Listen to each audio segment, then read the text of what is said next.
So now let's go over the pectoralis muscle. I'd like to go over multiple aspects of it, actually addressing soft tissue restrictions, getting into some of the fascial restrictions, so combining acupuncture points, TCM, with also considering osseous restrictions. So let's get to work.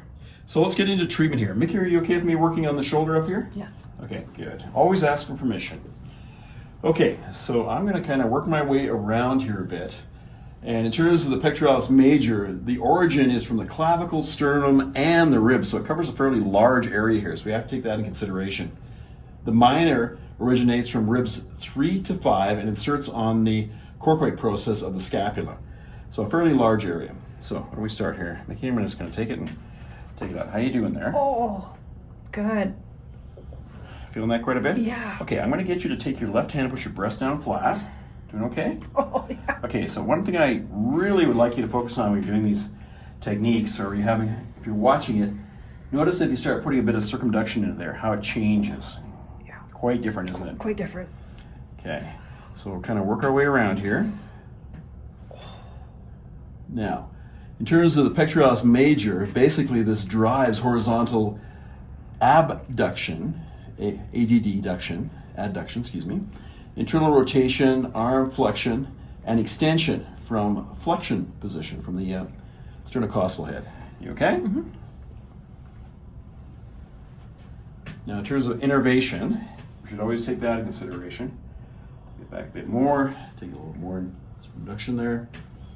It's innervated in terms of the pec major, innervated by the medial and lateral pectoral nerves from the brachial plexus, whereas the pectoralis minor is supplied by the medial pectoral nerve.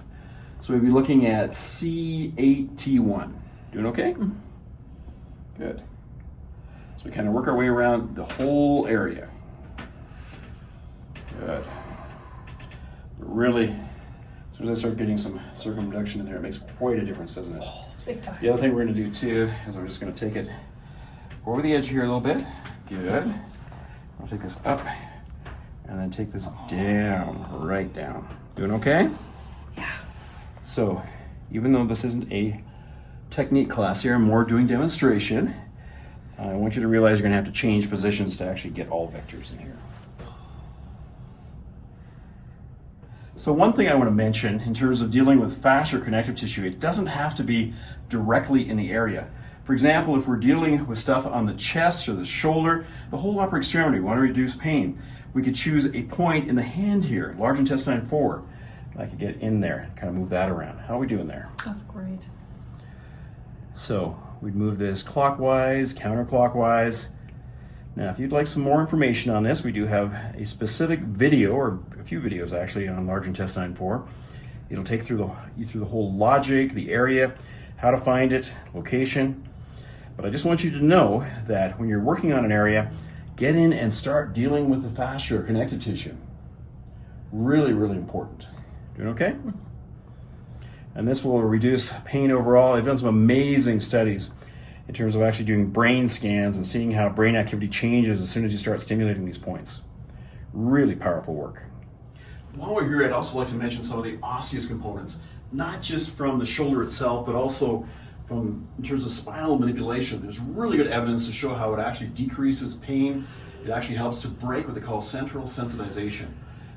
Individuals who experience chronic pain in an area, quite often they'll start to experience more pain with less stimuli. And actually I wrote an article on this, and if you'd like to read that, it's under how chiropractic has changed and the actual scientific research and how it works on a neurophysiological basis. But we should really consider restrictions in the thoracic and the neck. Okay, you okay with me working on the area? Yeah. Okay, so let's just take a look here. Okay, you're not too bad here right now. Drop down, lift your head up a little. Minor stuff there. Minor there. Yeah, one there. Okay, in terms of actual neck manipulation, you have a choice here. You actually don't need to manipulate it. You can also mobilize it. Manipulation is incredibly effective. On the other hand, some people would prefer me to just mobilize the area. Really tight up there, isn't it? Mm-hmm. All right.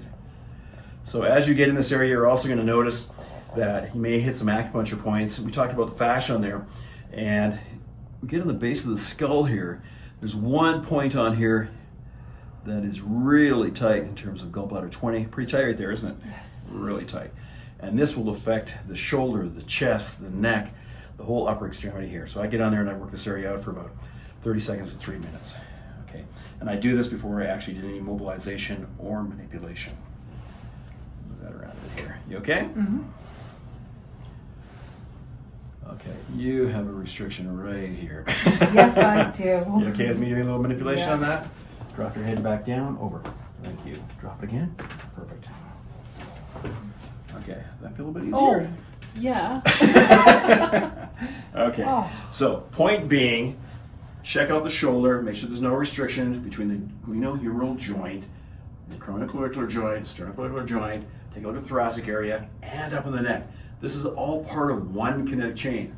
So even though this video is on the pectoralis muscle, we have to consider all the influences on these other structures.